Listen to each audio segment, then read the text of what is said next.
ama-systems azokwenza ukuthi ibandla liye phambili. Sengibese kwi-ministry more than 20 years. Bazalwane. Nje kwi-ministry ngisebenza. Sengisho ukusebenza not being a pastor only. Nje ngiyisisebenzi. I can tell you, ministry can kill you. Ufe. Ilento yafika nothwa umkhweka Moses uJethro when he came and found Moses busy ehlulela abantu eyedwa. And the Bible said what Moses uzophela endleleni. Choose certain men anomoya wakho. Bese wahlukanisa ngokwegaba. Abanye babehlulela ama-thousands, amanye ama-hundreds, amanye ama-50s, amanye ama-10s. Because we ministry is not a one-man show. Idinga abantu. Amen. So yabadinga abantu. Uyakrasha la. We ministry. True we ministry you must understand your strength. We ministry. Ningazifanisi nebandla elina-20. Libe mhlawumbe nina-3 noma 2 years. Kufanele kwi-ministry nje nibe kwi-level la inkosi esuke nibeke khona. Can you believe bazalwane ukuthi I've started to have a conference, a community conference after 12 years in ministry khona. Ibandla lethu lina 14 years this year. Kodwa sinama conference amabili. You understand? Two, asibali phase kuswele into nje a conference, but this is a church conference. Sibali lokho utabona ama conference lapho yabo youth. But that's not a conference that we call it a church conference. We have one conference team. It's just a family conference. Because once you say a conference, Laos where we are going to put more funds, I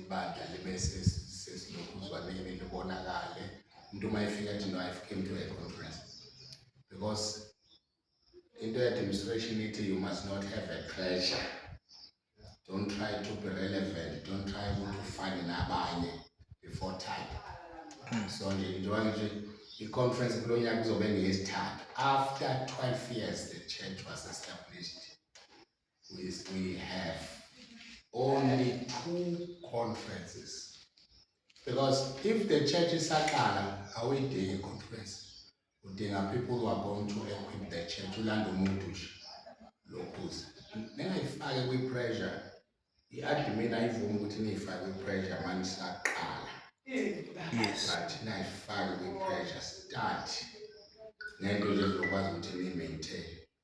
And in your mansakala, ningaziphoqe kakhulu until entweni zama programs amaningi uthi uyacheck plan yakho nezinto eziningi niya stretch ninodwa because plan needs a lot of people, so you cannot have a lot of things in your plans nisaqala. 2, 3 ningayiphoqi ukuthi nize nikhande admin team enkulu nibe nibancane. If the church nje nisela ku 50 bantu don't need into engathi senikhanda nje i-leadership emileyo. You need people, 2 or 3 people to run the church. People will carry the vision of the church. Barane nayo. Ngiqale ukuba ne-leadership after 5 years the church was formed. That's why I started to appoint the leadership. But in the church I was serving as secretary, I was serving as treasurer. Bese ngiba umuntu ozokuba ngathi ngizobabela imisebenzi isebenze izokwenza. But not having a big structure, because one thing it is if uzoba ne-structure esikhulu nisebancane, we are going to kill people who are following you, because bazogcwala umuntu eyedwa abamba ama-task ngababili noma ngamathathu bese yahluleka endleleni ya-crash. 2, uzivalela into ethi if appointing leaders early, uzivalela entweni ethi mase kufika umuntu more capable ngaphezu kwalabo nabo iqiniso kunjalo bafundisi asilengani yabona banami umfundisi kunabafundisi aba-capable kakhulu kunabo nje lokho ngeke sikubalekele. And makufika abantu aba-more capable kunabo uthola ukuthi wena sesiyihlelile i-leadership ukuthi ayisenasikhala asakwazi umfitha umuntu ozokwazi ukuthatha i-vision agijime nayo. And uthola ukuthi azisixoxa nje nomfundisi umyoni follow i-workshops sikhuluma into kune-system lapho esiyenza ebandleni when we are looking silungisa khona into yaba-admin wethu. So-ke uthi-ke abakamtholi umuntu uwu-run into ye-administration kahle. So basayenza nje ngoba baleke ukuthi bathathe noma ubani ongekho capable bakufake kuthiwa-ke sebesefika umuntu ahlale ehlalweni angabe sakwazi ukusebenza. That one is very dangerous. So you need the capable people who are going to run with the vision. Yeah? Because Yes. Because in administration, purpose administration number 1 is to bring order from chaos. If there is a administration correctly placed, which means we are not expecting that we have a chaos in that church. So administration brings order from chaos. Administration is normal systems, normal administration is not clear. Ebandleni senza noma ikuphi nje sekuthandayo. Ayikho clear. Makufika umuntu nje awungeke sahlala. Siyabona makufika umuntu vele umuntu omdala then we honor. Ufike nje umuntu nje hayi ngeke namhlanje hayi wena uzosiphathela uhlelo. Kushuthi iviki lonke bebasasihlele.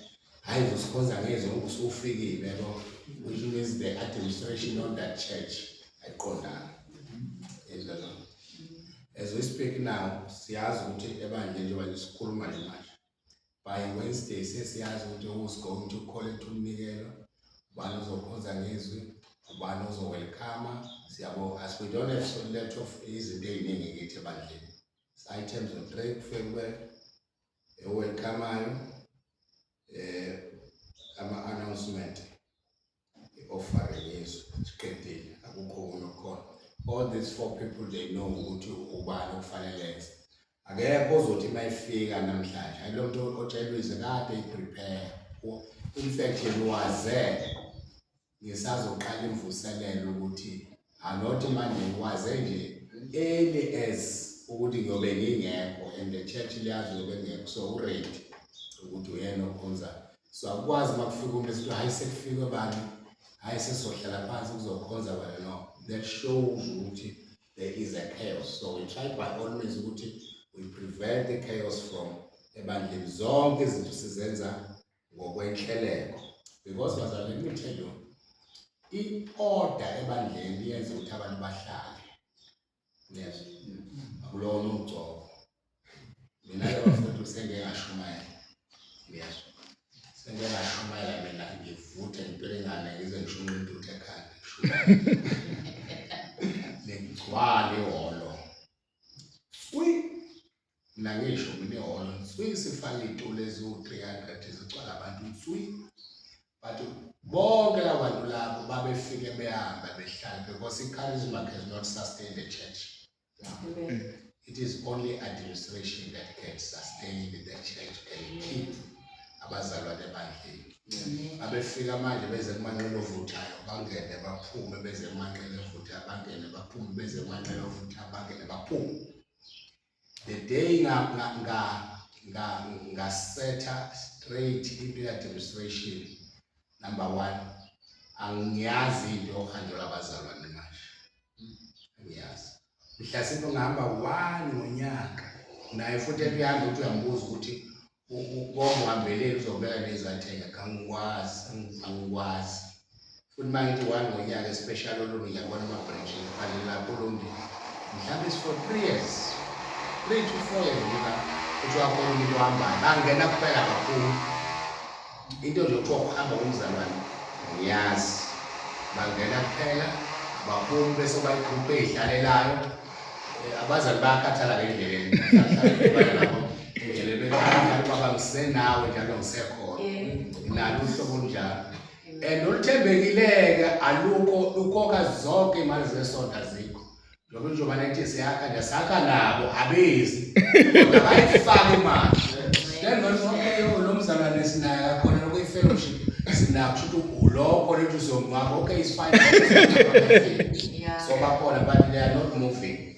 yini into ekhipha abantu zami i-order nento ya-demonstration uyabona into ethi ngeke ngabona kwelinye ibandla kuthiwa 9 o'clock intercession bese kuxa 10 kuqala i-service sesengilinde isikhathi sokuphuma kwasebhalwa ukuthi till the spirit leads athi ke ngeke ngisonde kulele ngisho mangena ngo-10 uma umoya kubo uthi aphunywe ngo-3 noma ngo-5 phunywa ngo-5 athi lutho ngeke ngikwazi ukwenza lokho because ibandla lemasibheni kodwa funeka zikhona izimo lapho ezisedlulisayo not sibe intentional ukuphuma but akwazi usingena nini siphuma vele kuyenzeka nje ukuthi sidelay ngenxa yezinto ezithize ngenature yenkozo le into ekhona but not ukuthi saso we make sure i-order nje iqala ithenge bazalwane ngenze i-order number 1 ngithenje mina ukukhuluma njengoba abantu i-workshop iqala ngo-10 angithi Yes. but mina ngo-11 ngifikela angithi abaningi bethu bebengakafiki kodwa ababili bese bekhona ngisho labantu abawuthuke ngibona abantu abayibambileyo into angithi so iqala lapha esikhathini uma nithi nje bandlebe ngiqala ngo-10 so which means 10 o'clock awubeqala i-chorus uyazi unambu umnyo singena u-10 but singena u-9 for intercession ayikho ke into ekuthiwa intercession yebandla lonke so all the visitors ma-church singena ngo-10 but in the church knows singena ngo-9 nami quarter to 9 ngisesontweni siyathandaza 9 to 10 sithandaza 10 o'clock ngamane kubo 2 minutes to 10 first song is worship definitely show for 45 minutes siku worship 10:45 uyasuma okay asinawo into yoka program director uyasuma umuntu ozo welcome ya welcome program yakho 11:30 ngithatha seqedwe nomnikelo 11:30 ngithatha ngiyashumela bale ngiqede ngo-12:15 ma wedlulile ke awungedluli 12:30 they know very well 12:30 awudluli because abantu bazokwazi ukuthi okay la ekhaya angikwazi ukufika noma ngoba ngasikhathi isithize umfundisi uyashumela so i-order iyakwazi ukumgcina umuntu khuluma nge-demonstration nje so i-demonstration allows things to function effectively and to sustain and preserve the quality even outside of the life so i-order yenza ukuthi ibandla liqhubeke noma umholi engekho so ke kunezuke engiyithandayo okay so funda ngitheke mina i-order ke prevents confusion reduce conflict and create environment where the spirit can move freely without disorder mangine-order nje even nemove kamoya ingcwele yakho leyanto bafowethu ethi umoya ongcwele simbona ngokuthi singakwazi ukuhleleka besibonile libandla ligconswa ngamandla umoya ongcwele no kube sazi manihlelekile umoya ongcwele uyabaleka kanjalo sinoze nesinto ayikho into enjengaleyo fana ngathi ungaba amavununu bese bonke hayi kunamandla kube ne-chaos obone badlela belungu hoyi kuyafika nje too relaxed afike lapha mfuthe kunetiye emnyango ishayela itiye uyangena uzohlala uyakhoza nomlungu lo umilete God love the world so khuluma qede aphuma ibandla lithethe ayifakele neyiginti 1 hour 2 hours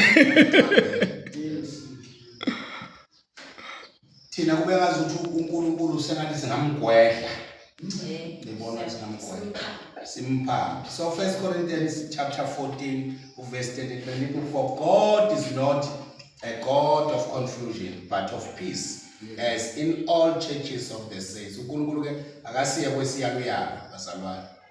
So we must bring the order ebandleni. Nasi into engifuna ukukhuluma ngayo kakhulu into ye system noma systematizing.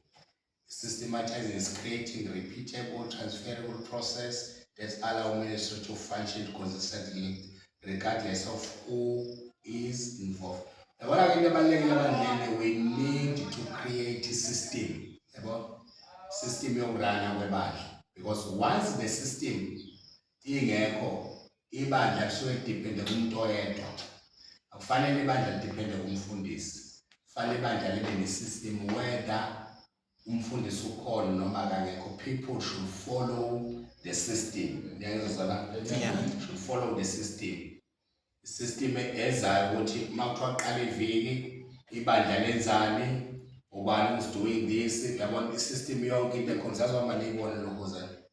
So because i-ministry akufanele depend on memory, kwi-charisma sengakusho, or constant supervision ukuthi fanele ugade ibandla. Sekwenzekile ukuthi no uyazi ukuthi njengoba nje uma kungolwe bengekho nje kodwa ngithole report ukuthi hayi baba ngolesithathu siyele esontweni sashumayela sakuthandaza nazi izinto esikhulume ngazo ezinye ezingama development noma siyongena endlini yabo. Yes, a system angikhomi. So bayazi ukuthi uma kwenziwa nje aneve kwenzeka nje, because i-system ithi ayiqhubeke, because systems allow the functioning of the church or ministry to maintain consistence and quality even outside of certain people. Yabona i-system ayidingi umuntu. Ngoba uma kunomuntu into ithi uma kuhamba usibanibani ukhona indawo evulekayo asakwazi manje ukuqhubeka ubani uhambile uyobazi yonke lento. No, kufanele uma ukhona wena operator we-system, uma uphuma wena uyahamba ukuthi system ihlala imile. Ngiyayizwa leyo nto. Ane nebona ezikoleni esibonele angathi ngihamba principal bese kuthiwa isikole siwile. Angithi kodwa i-system kuyaziwa ukuthi i-system yesikole bazosho uthisha isikole singena ngobani isikhathi, ngabe timetable yenzeka kanjani yokufunda. Kuyaziwa ukuthi i-period is 40 minutes or 45 minutes. Kuyaziwa i-break bani, kuyaziwa iziphi izinto ama-lesson plan ayasubmithwa nini kuphi. I-system emile whenever uprincipal engekho but i-system ziyaqhubeka. So ebandleni sifuna ukuthi ibandla lidepende ngomuntu. Uma engekho umuntu liyawa liyacollapse. Kanti kufanele kube njalo. People should follow i-system whether ukhona noma ukho, because i-system iyasho ukuthi kufanele ihambe kanjani. So ibandla lisastainwa ngabazalwane yi-system not ama-individual. Ikhipheni ibandla kubantu nelibeke kwi-system. Amen. Yeah. So because in the absence of systems, people become systems in the church. Uma system ayikho abantu qobola baba i-system, which is dangerous again. Kusho ukuthi abantu bazozenzela noma yini abafisa ukuyenza. Yayizwa leyo. So i-systems ensure continuity, accountability and sustainability. They make ministry reliable, measurable and reproducible. So i-system isilekelela kanjalo. Amen. Yeah. So yini ke purpose of church administration if you want to administrate in Lokuza? Number one, purpose of the church administration is to sustain and preserve the vision of the church. You cannot sustain and preserve the vision of the church. Let's go into the vision layer. Crossroad Bible Church is the church Jesus Christ finished work on the cross. We believe that the cross is the place where all wounds of sin are healed. The cross of Jesus revealed the character of God, love for the sinner, this perfect justice convert. What do you want to achieve as a crossroad? I think I want to have a vision. Yes. There is nothing because a vision is we achieve. Yeah. We want to achieve. But say mission it how are we going to achieve the vision? Yes. So ngamanye amazwi ngingayigcina ningafikanga nina. Man lana nisachaza but the vision is not clear. So because nansi into kufanele ukuthi noma sesedlule what do we want to achieve as the church? Yes. Kufanele sibone silungiso ukuthi yini le kufanele siyenze because i-administration kufanele sustain-eke le vision because kufanele ibandla lonke imali sisebenza towards the vision of the church. Yabo ethi vision yethu is made to 19 Yeah. made to 28 ne verse 19 and 20 angithi. Yes. Sithi hambani neze izizwe bafundi babaphathise igama likayise lendodana. Bese ke into yethu ithi ke we make disciples, we train them, Yes. we release them. Angithi. That's why the most uzoyifunda ukuthi we make disciples, we train them, we raise them. Yingakho uzothi uma ufika ebandleni laseChrist, uma ungafika ubuze ngesonto bangaka abaphendula ubishop, you may be surprised ukuthi ungathola abantu abawu-10 out of 200 ongabukhona ngethuka. Hawu le ndoda ishuma kangaka abantu baphendulile abafikile naku-20 kodwa ibandla ligcwele noma nabantu abawu-300. No, it's because there is a system ethi sonke yabo njalo namhlanje kulo nyaka sine-vision ukuthi one soul or one member, one soul. Bayazi bazalwane ukuthi lo nyaka sinawo one soul, one member. So imember yodwa kufanele nomphefumulo utholayo. Then sase create ama-systems to win souls. Akho bathi sinelo kuza bekade sichaza le vision ka 2026 ukuthi nazi izinto ezilindeleke ukuthi ibandla zizenze because ibandla kufanele lazi ukuthi kulonyaka senzani because if this year we are focusing on church growth iziphi izinto esizozenza ku church growth. So ama-systems ke azokwazi ukusustain nokupreserve ke i-vision of the church. So it's very much important everything must be clear. So the administration is translated the spiritual vision into a structure that the work of God outlive the vision. And the administration it bring order and the clarity that's protect the spiritual activeness. So once there's administration, we expect to there is a order. Yeah,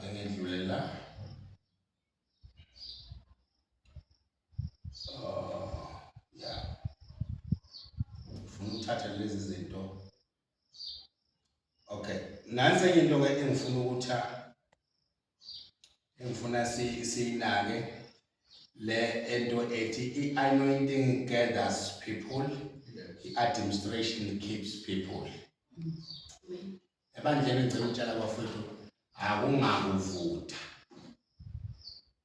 And bazalwane let me tell you masengamele noNkulunkulu. We can't teach, we can't teach sibe too spiritual or into ezithi zawa anointing and leaves the organization ngemuva. Ngoba sentende sene Crossroad Bible Church, which means it's an organization. Yeah. We organization wezinto zakhona ezidingakalayo. Mhlawumbe ngithanda nebandla lika Jesu bese understand amandfundisi eBhayibheli kuphela. Hayi siyibandla lika Baptist, no matter once you give a name, which means an organization kufanele khona izinto ezinjani ezinakwayo. So ke bazalwane ithi ke anointing draws people. Abantu bamthanda umuntu oshumayelayo. Asibambe ngenyawo. But administration gathers, settles, organize and retain them.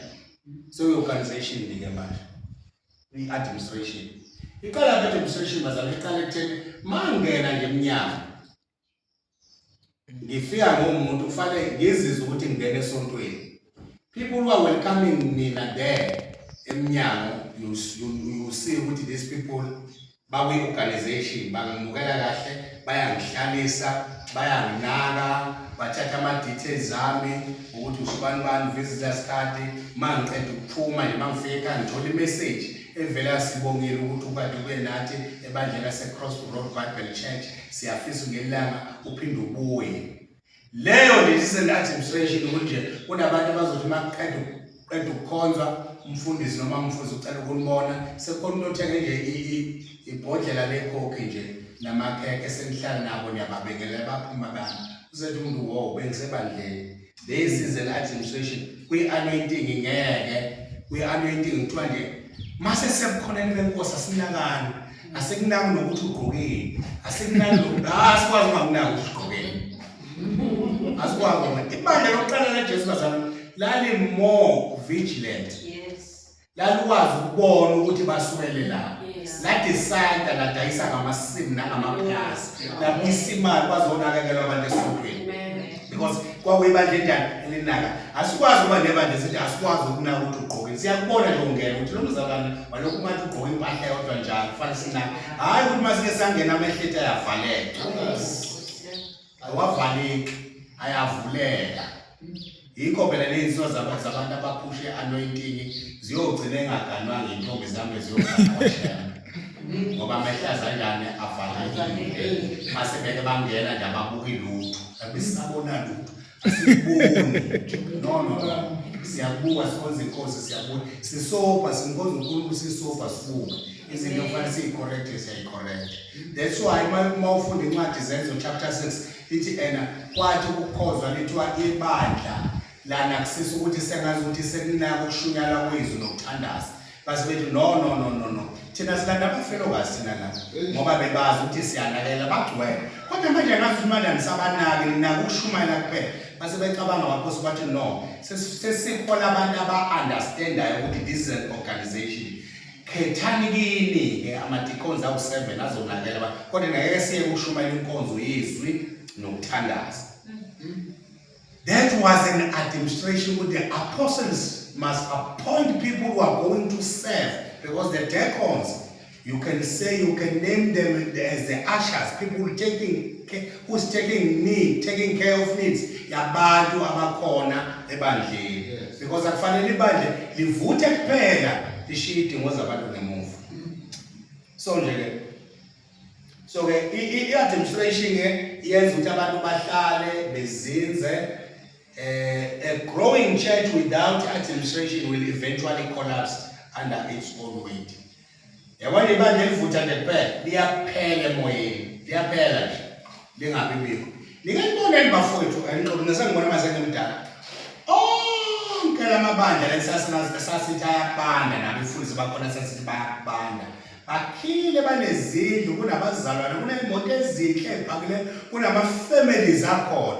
Mawuthi uyafika umfundisi wakhona awumuzi ukuthi uyakhuluma uzozela ubabona abantu zalo bakhona bebhala phansi bezwe uthi yababona babuya bayakhula bayadevelopa bayaphumelela. Lo vuthayo ngize ngibe manzi ngisule ngethawula nabazana bami ndawonye but lo yathi uNkulunkulu uyamthanda bazalwane uNkulunkulu akuphumelelise uNkulunkulu wenza umusa ngekhathi zonke akhuluma laza qeda kodwa make ngathi mina asabone gama likaJesu akunalutho lo umshumayela nami kanjani akunalutho but kufanele kuloko kushumayela i-administration yethu ayiqonde ngqo. Yes, so that ibandla lizokwazi ukuthi because the church is both an organism and the organization. The organism alive spiritually and prayerfully, an organization requiring systems, roles, and processes. So neglecting either producing balance. Life here without structure, we chaos bazalwane. Structure without life is equal to dead religion. So administration, people are the primary focus of administration. The administration exists to ensure that people are recorded, cared for. Nanzo-ke into ebalulekile ukuthi administration ithi abantu esinabo siyabazi bonke ngenxa yokuthi bakwi-system. Kuyicala ukuthi ukhozela abantu ungazi membership yenu ukuthi ingaki. Ninabantu abangaki. Because people administration ithi abantu ababala. Yeah. You know ukuthi uNkulunkulu believes in administration because there was no yayingeke bebikho phela incwadi yama numbers if there were God wayengakholelwa administration. Because incwadi kaNumeri it's about counting people. Yes.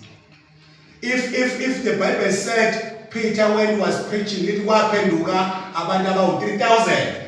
Who was counting those people? Which means there was there was an administration. Yeah. There were people who were counting people. Okay, asiyeke uJesu wafita kuthiwa wafita abantu about 5,000.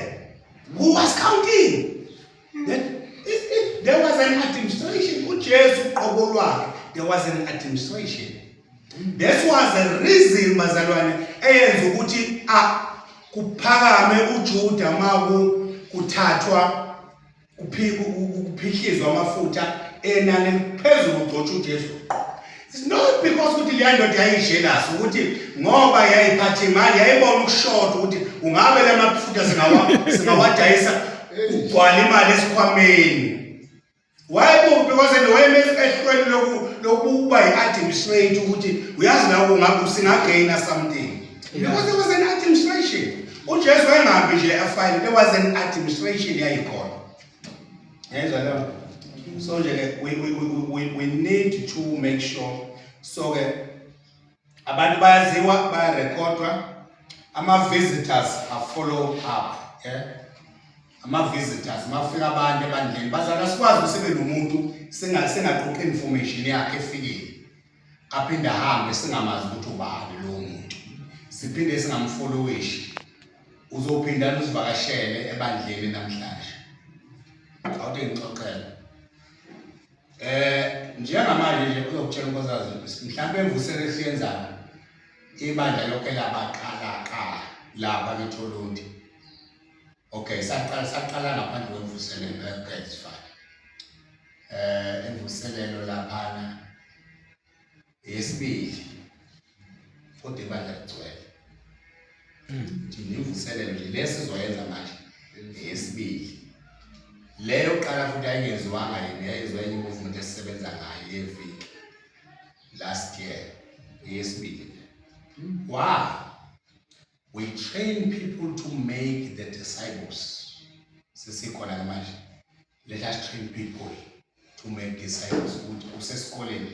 You are a disciple maker where you are.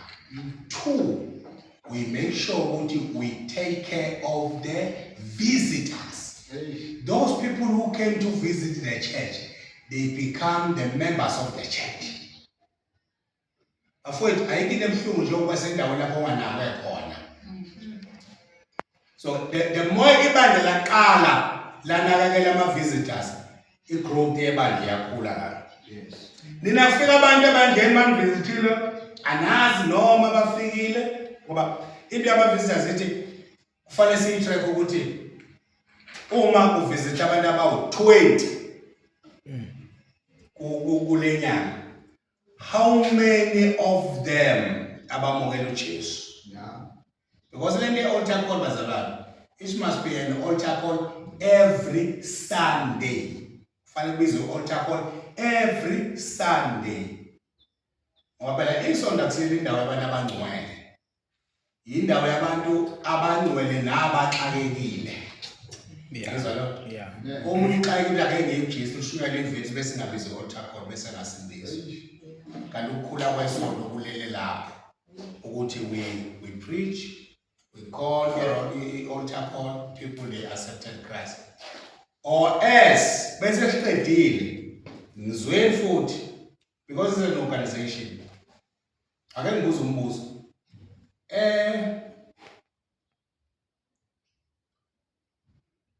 Le ndoda eyayisecibeni ngithi kulo verse John chapter 5 yes.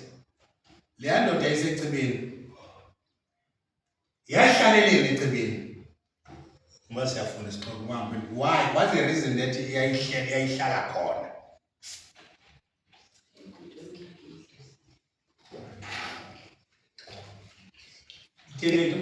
Elinda umuntu ozoyiphonsa. Yayilinda umuntu. Kusho ukuthi ukusinda kwayo kwakulelo ukuthi ikhona yona. That's why even in the church siyabadinga nabantu abasontayo bangakasindiswa. Siyabadinga nje. Abantu abasontayo bangakasindiswa. Uma wena wazi ukuthi ibandla lakho liyokhandwa ngabantu abasindisiwe kuphela ngeke uzukhula ngoba baseduze necili. The day sishumayela kubo baphenduke bamukela uJesu. Yeah. Kulezi insuku uphenduke nje omunye ubaba ebandleni.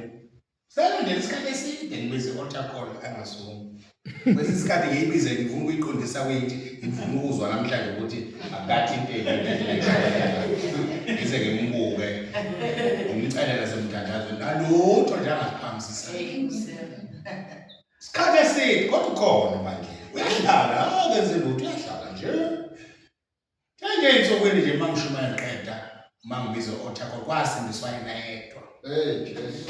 Then I said to myself, if we don't have these people, bekhona siyabayeka behlala. Hayi bafaka ibhanje zabantu abantu bakakhona. Hayi bahlala abantu bezokwenza lutho so babuyingelela bahlale la. The day uKristu ehlaba inhliziyo bayophenduka. Amen. Ngoba enye into nesicabanga ukuthi ukusindiswa komuntu kusemandleni ethu. uKristu uphendula abantu. Yeah. Akukho emandleni akho. Uma uNkulunkulu uKristu decide ukuthi lo akasindiswe uyosindiswa. Ningaba push ngenkani. Yeah. So futhi ungalenzi ibandla ukuthi labantu. So it's very much important yento yokumonitor nokufollowisha ama visitors. Uyabona phela mfuni is more of administration yami, is more of church group. Ukuthi nje uma kufika ebandleni kufanele be nama form manje. Abhalweyo lendalo kaManqele, number yakhe ngabe email address, uzwe ngobani esontweni, bese kuba into ethi uyathanda yini, wasindiswa yini, noma ufuna ukuyibuyisela enkosini, noma ufuna ukujoin isonto. Ayibe khona abafuthi le altar call yokujoin isonto. Yeah. Isibili ke le ukusindiswa ayibe khona ke lelithi bakhona nabafisa ukusijoyina kuleli bakhe. Yeah. Ningabi namahloni. Ningaboni ngibona into esezihamba nani nihamba nani waze waphela inyanga ezintathu hayiyo kusekhonza nanti akacacisa umuntu ukuthi ufola la. Khona nabafisa bese kusho bese administration iyamthatha agcwalisa ama form okujoyina attend amaklasi ala ekhaya angene ku WhatsApp group nje abomzali sazi ukuthi umzalwane wethu losikhonza naye. Hayi akade abadikela abantu administration show njalo. And then number 2 bazalwane we follow ama new converts bonke abantu abasindisiwe siyaba disciplisha sibalandele ngendlela. Uyazi leshaya isikhathi eside lento ukuthi sishumayele bese sithemba ukuthi abantu bazovela belilandele belijoyine. It's not like that. We preach and allow people sibafundise senze follow. People should join us. Ngenxa ukuthi sisondele kubo. Akube nesystem ngabazalwane follow up. Yabona ukuthi ngikona kumlazi. Ngikona lapha ngithenje ukuthi abazenginikeza abantu engizoba trainer bebe follow up team. Njengoba nje sekuphenduka abantu abawu38 la. Yo. So we are going to divide laba bantu. Ukuthi abakasibanibani ubani nobani abakasibanibani ubani nobani abakasibanibani ubani nobani basibanibani ubani umuntu nomuntu ngoba you cannot do a follow up kubantu abawu38 wedwa. At least akuhlukaniseka abantu abawu7 nomnye athathe ingxenye. Uma sikhuluma nge-follow up ile nto ethi usephenduka umzalwane siyambonga.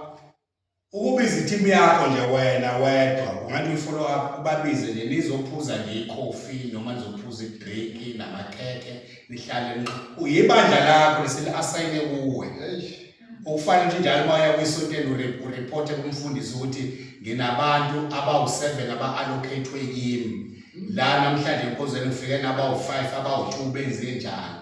Kwi-prayer bayizimani ba-connect nama-cell groups ba-control nama-cell groups akhona wenze i-follow up yabalanda noma kuthiwa abanayo imali ngoba basha kuyi-responsibility yakho ukuthi bayafika esontweni ngamane kuthathwe imali yebandla bagitshele baso special abantu kufanele betreatwe bafunde baze baba ngabazalwane kodwa ngeke umfundisi eyedwa amonithe abantu abawu40 eyedwa enze i-follow up kulabantu abasha.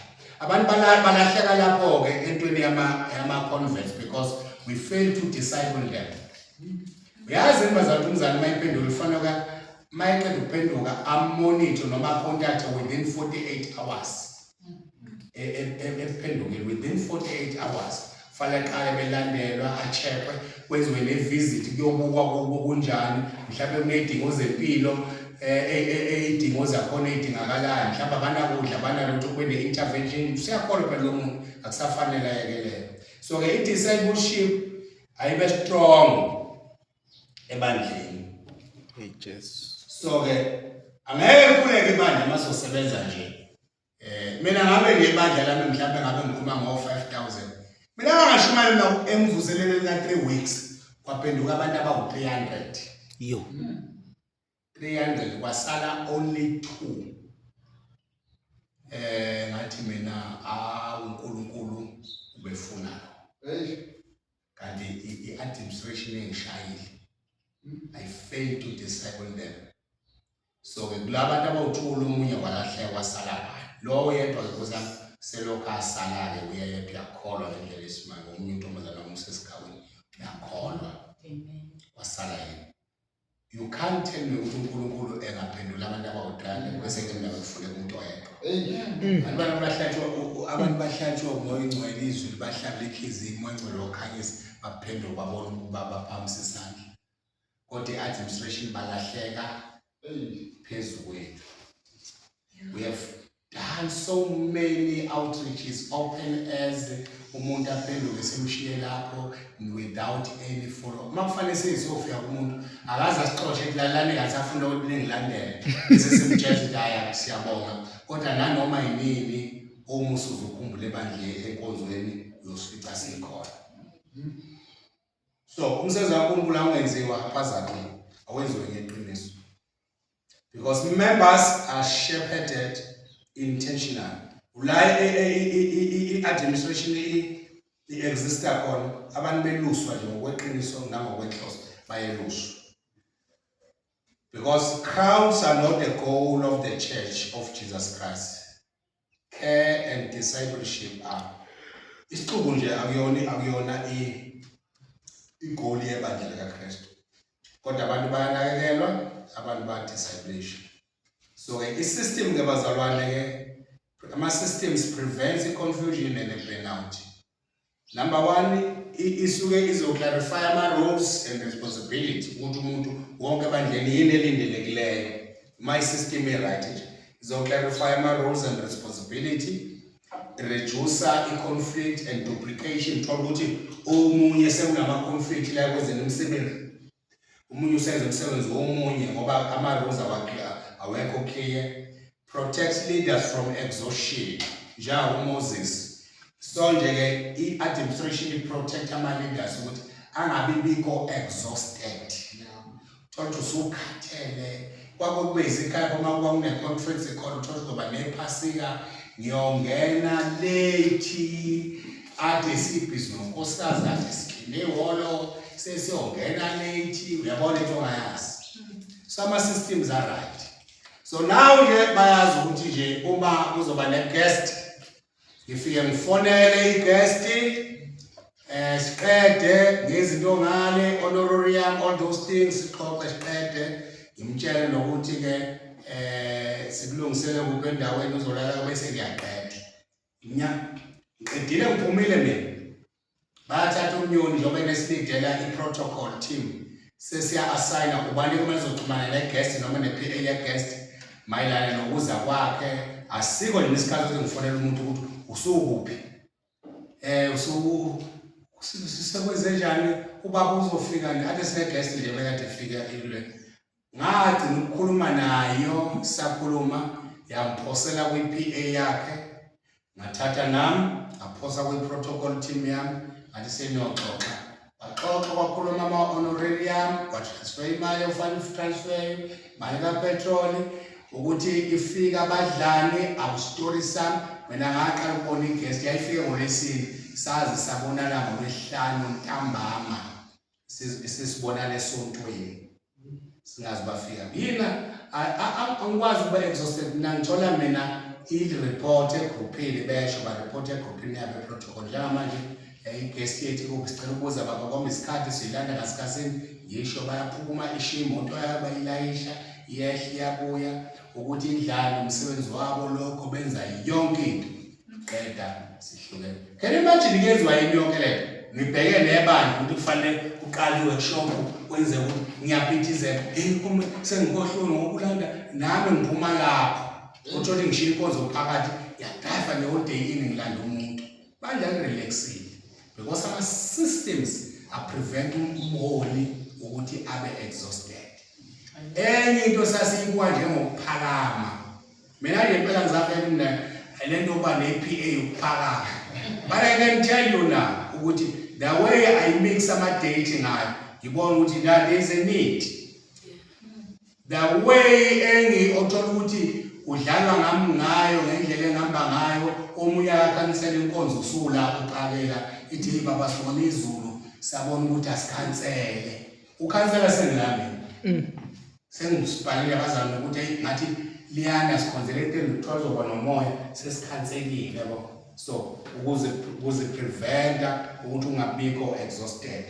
So nje kwangisiza sibayabesho komnyoni bethi cha awukwazi ke la abantu abakubiza sibazokhuluma nathi sizothi bahlele kanjani yonke because they protect their need that they know now ukuthi we need this man right ikahle bakutshela ukuthi phumula ma awubona iqala ukuthi ubone iqala imvuselelo nje ngizobajoyina mina ngomsombuluko noma ngolesibili emvuselelo mangisuka nje la manje ngolala ivulo lonke bayazina ngenze ilutho bazoyiqala imvuselelo bayikhike Monday bayikhike Friday Saturday Sunday Monday ngizobe ngifika mina ngizile ukuzoshumayela barani because the systems but no ngoba bakade busy udinga rest full 7 days engenze lutho.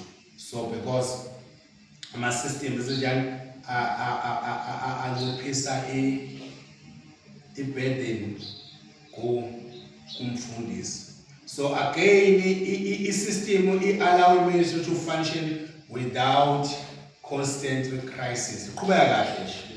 And where there are no systems, everything depends on memory and personality. My system ingekho nje into izoma kumuntu because the system ayekho izoma nje usami sithemba ubani uzosukela because there is no system. Mawuthole inobe conference lapha ebandleni mfowethu kuyakhulu kuyenzeka lapha ebandleni saqala sanabo mama sasibakhethile sicela nibe ngomama bekhishi yabona babekhethwe yithi hayi ngiyakutshela wena kwakuba nenkinga kushaya isikhathi ukudla sithenge inkomo abadlela abazalwane abenzeke lutho abazi nezitsha sabona ayikhona sadecide nonkosikazi sami uvele into catering sathi singasabakhulumisi manje ngoba lenkonzo siqashile catering aze sizomtshela nje ngo-12 kuyadliwa siyazokwenza sure babona abazalwane ukuthi no lento le ubaba uyaphela manje ukhokho 6,000 10,000 for ilokuza i-catering befdecide bathi no bakhethana babodwa bakhanda igroup ba-add umama wabona be-edda egroupini bathi no sesidecidile ukuthi la ebandleni lethu no more catering thina sizokukhonza sizophela thina i-conference eqala isiphela ukukhonza kwethu lokho asinankinga asinandaba bathenga amaphini efaka i-uniform yabo amaphini amahle babeqala babekhe apheka into edlula ngisho e-catering bayi-organize bona. So when come to ilokuzana nje makuzoba nento bazi-organize bona sena stress ukuthi yini kumbe kuzokwenzani no bazokutshela ufike basethe yonke into idishi benze i-system seziyazi uma kitchen bona balethe ukuthi nansi i-gross esiyifuna sebeyazi abazalwane lapha ebandleni i-gross ivele ifakwe nje umuntu ayithathele my-conference iqala ngoLwesihlanu ngoLwesithathu isibuyiswa yonke into ithengiwe umuntu ulethile kuyaqhubeka bayapheka bona benza yonke. So i-system because la une-system khona izinto azidependi umuntu. Number 7, i-administration requires record and accountability. You can't be a church without records. Record keeping is very much important. We record the members, we record the visitors, we record finances, even the programs. Yes, this must be recorded. Because the record keeping is the key, reporting, accountability and structure, counting, recording and reporting are not unspiritual. They enable stewardship. So when into the record action to into your call, we must record everything. Number 8, we administration bafowethu delegation. Because delegation is effective, is essential to effective administration. Ayikho ileader edalelwe ukwenza yonke into. Ayikho ileader edalelwe ukwenza yonke into. So administration ke bazalwane delegation involve appointing people. Ube nabantu basho ukuthi bakwenza yini reporter you placing them correctly ngokweindawo zakhona nangokwama skills. Bafowethu we rather have umuntu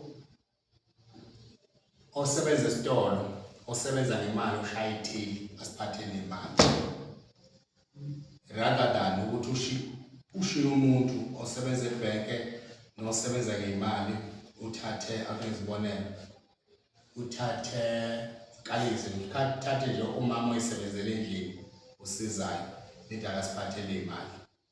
When we appoint people, we say appoint umuntu simdelegate ngokwesikili anaso wede endaweni yokusebenza. Yeah. Nithatha umakhenika nithi akanifundise Sunday school ninothisha abafundise preschool nase-crash nase-high school nase-primary nibayiyeke ukuba bafundise Sunday school nisukele umuntu osebenza ngepaneli ngoba ikhuluma lo muntu ofanele asiphathele ama-resources ala akusubuye infrastructure yethu everything ngoba ukusondelene nayo. But let us delegate people ngokwama-skills abo. We take people about ukuthi uthisha lo muntu uyakwazi uyena qobo lakho utrainiwe ngokufundisa ngeingane. Ngoba nizofaka umuntu lapha afika ashaya ingane zabantu une-frustration kanti umuntu othisha uyazi ukuthi noma ikhaya lakhe liphambene uma esefike phambi kwalabantu kufanele ingqondo yakhe ithini kufanele babekezelele kanjani yabo. Yes, there's an administration and the administration ithi-ke akube ne-program asikwazi sibe no-Sunday school esingakwazi ukuthi ufundiswane. Umuntu ayidecidelele namhlanje ofundisa ngezazi zaseMpumalanga. Ezazi zaseMpumalanga namhlanje athi ngifuna ukufundisa. Kukhona ama-Bible verses are not relevant ey'nganeni. That's why it's very much important. You must have a correct curriculum. And you ask, we do have the curriculum and now and again they report in the Mocheva Sunday School with sending a curriculum. Now and again show us as a church what one. Because in Ghana, we fundisa kufundisa kancane bese uyayidlalisa uzenzisa izinto uyayidlalisa sifuna ukuyibona zisha ama memory verses zize lapha zizosho ezikusho ebandleni sibanikeza ithuba lokuthi bazibonakalise bathanda abantwana ukuperforma phambi kwabazali babo. Because we can't have Sunday school kodwa siqede singababoni noma uKingdom Kids siqede singababoni bezoma abazi isikhathi bayakhonza. Usana ukuthi hey siyaphuthuma into eyingane yasibambe no we're building church here. Can I tell you ukuthi right now I'm having abazalwane. One of my daughter iyafika ifunda standard 4 ugrade bani ngoma lo ugrade 6 oh yafika ifunda nalo grade 6 nangizazi nje ngazama standard kodwa ngasishow uyayifunda standard namhlanje leyo ngane audiologist dokotela wendlebe is paying khumbula iqala nje uqala ukwakha. She was the first one who gave 11,000. Khona ke nje ngifaka ama status isikole sayisishaye 100%. Siphasa lapha mawuvula status amzombona lapha umntwana ejabule. Now she is a teacher from Sunday school. Now we protocol team aphinde futhi abuke education and development committee uyena ukukhula kwabantwana. Oh, teacher about education and development committee ukhuluma ngokufunda uthi asikwazi ukuthatha umuntu ongafundanga izinto akamonti into ozofunda zasebandleni. Lo muntu uthisha vele uyenza izinto. Imisebenzi wakhe awenza. From Sunday school, one of my boys qashwe ibhank elikhulu angamo business man noma uyi-chartered accountant, I don't know what's one uta ubhuti wakhe nomfana. Now from primary school, so we can't neglect ingane encane. Yes. Let me tell you, ingane engishumeza ngo-2007, 28 zincane, namhlanje ziwu-2. And ngikwazi ukuthi mangithi namhlanje sishoda ngo-10,000 emandleni ngidawuthi ngithinta abantu abathathu ey'nganeni zami mathinta. Ukuphi? Omunye umfana wafika kimi futhi nayo efunda standard wakwasibili Thuthukani was doing standard 5 efika funda wayitheshana namhlanje uyinto ezama logistics uhamba amazwe ngamazwe uyahamba lezo ngane zikwazi ukuhamba ebandleni because i-administration we put a proper administration ku Kingdom Kids anikwazi ukuyingane nithi nje izinto. All people who are serving ebandleni namhlanje bangama-ushers enkulu sibanikeza imisebenzi bona abantu abakhulela sibanikeza imisebenzi bakhula lapha ebandleni. Yes. So then administration ke iyenza ukuthi ke we establish ama-lines of authority. Siya-empowerisha i-team. So ke okunye ke bafowethu ke i-administration ithi there must be a proper finance and resources must be handled with integrity. Administration isho imali. Afowethu noma ibandla kancane. Proper administration of finance is very much important. We can't collect umnikelo nje bese singawumoniti ngezakalani. Noma angithiwa ibandla linikela u50 rand ngoSunday. Asiwazi ukuthi this Sunday kuno 50 rand. Emabhukwini ngani ukuthi ubhale konke emabhukwini nje Sunday offering nakulana because it's promoting transparency in offering, the fair distribution of resources, trust within the church community. Ibandla labafowethu liyayithanda umholi noma leadership transparency. Ngibuka manje basesakhile indlu la. Asikaqedi ngomthetho funds phakathi. But ke right now sesispende 880,000 kule yakhe. 880,000 from Westfield structures akha asikaqedi sekude kabi. Ade khani sifaka amawindi asikoste 53,400 mawindi nje necapha only. So now ade siko to ugesi sibhizi manje siko to ugesi wabo usikosta 53,000 fanele sifake ugesi. Iningi mabeko. But tell me ke ma ni leadership ni collect imali kubantu bese bengayiboni enicollect layo. Because yazi bela uchathi mnibandla mina ngibona ama status ngabe mabebhala bazami mabeshu uvele indlu le video nje khona bejabula kumna thina ebandleni lethu sinomholi othi mayithi usicela imali sokwenza ukuthi ngempela siyayibona into esikhokhela. Abantu abazonili akwazi ukukhokhela abantu imali uqoqa ukuthi sifuna ukuthenga isite kuphele 30 years bakho noma 20 years bakhokha isite ayibonakala. Amabandla amaningi alinyazwe lokho.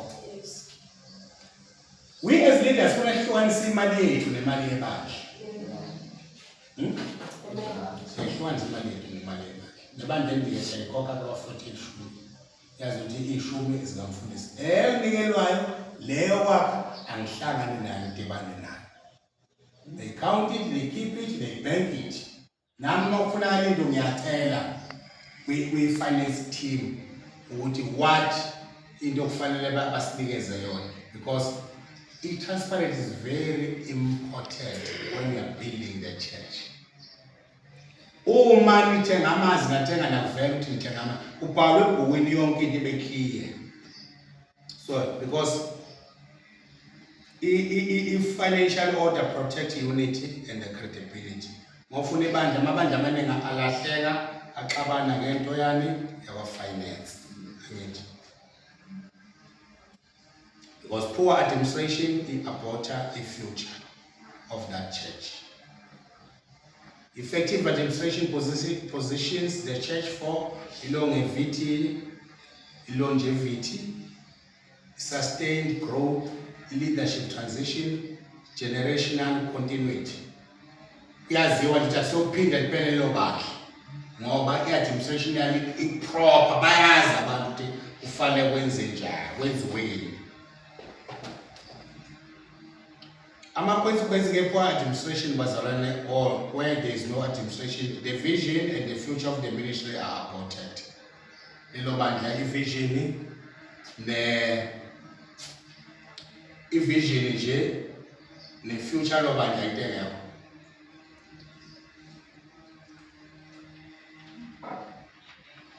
Without administration, a vision cannot be sustained beyond the visionary. Kusho ukuthi makuhamba leader phelile leyo nto. Because kuthiwa bethwele, bengathwalanga. Wehluleka ukuchazela abantu abalidayo ukuthi nazi izinto ezinto. Mayihambile ibandla lidunguza usuntwini njalo azifanele lenzeni. Yebo? So ke i-growth collapse, continuity is lost, and the work of God ends prematurely, not because of the lack of calling or anointing, but because structure is absent. If there is no structure, that church cannot lose war. Can take question. I'm going to break it 5 minutes. Ibuye izokhuluma